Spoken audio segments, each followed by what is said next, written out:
Full disclosure, there was a time early on in our homeschool journey that I thought time blocks was where the magic happened. It was probably a couple years into our journey. So I had multiple kids in school then, and I still had a young toddler at the time. And I time blocked every single subject. And honestly, I probably tried to like stretch the day longer than it even needed to go, just trying to feel like I was creating a structure that really didn't need to happen.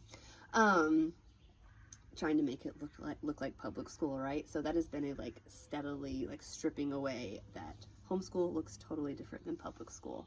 And it takes time to get there. It's unlearning a system that we grew up in. And I love the teachers I had. I loved school. It was great for me. But it's not where the Lord has our family. And so I've kind of had to unlearn a system as I'm teaching them. So I created time blocks for everything, and it worked great until it didn't work anymore. It maybe lasted a couple days. It may have lasted a week, but I'm bouncing back and forth between two kids. You know, math lessons are going longer. My youngest, I'm sure, was having meltdowns.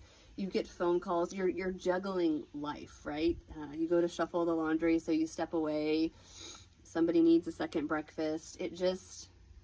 The time blocks weren't working, and that's when I realized the importance of rhythms and just having your anchors that you hold on to. Okay, we start school around this time, and we're going to open books and kind of let the rhythm flow. Let math go as long as it needs to. If reading's taking a little bit longer, or we need to shift over to the couch and spend some time there, that's okay. So just following the rhythms that kind of just naturally would play out, and holding tight to those anchors. In the middle of the day, we wrap up school, we reset the space, we put our books away, and we can go play and have lunch or eat outside, or maybe we had errands to run, but the house got reset, right? And so holding tight to those anchors and letting the rhythm flow just made all the difference. And then even later on, and more recently, I've had to learn that rhythms are going to shift too. And so just the importance of being pliable and also being led by the Holy Spirit. I remember it wasn't that long ago, you know, we had kind of our rhythm and our flow. I liked my time in the morning with the Lord. You know, it was kind of quieter in the house. Kids had a little bit of flex. I drank coffee and, you know, read and prayed. And then I would go get a quick workout in, and then we would jump into school.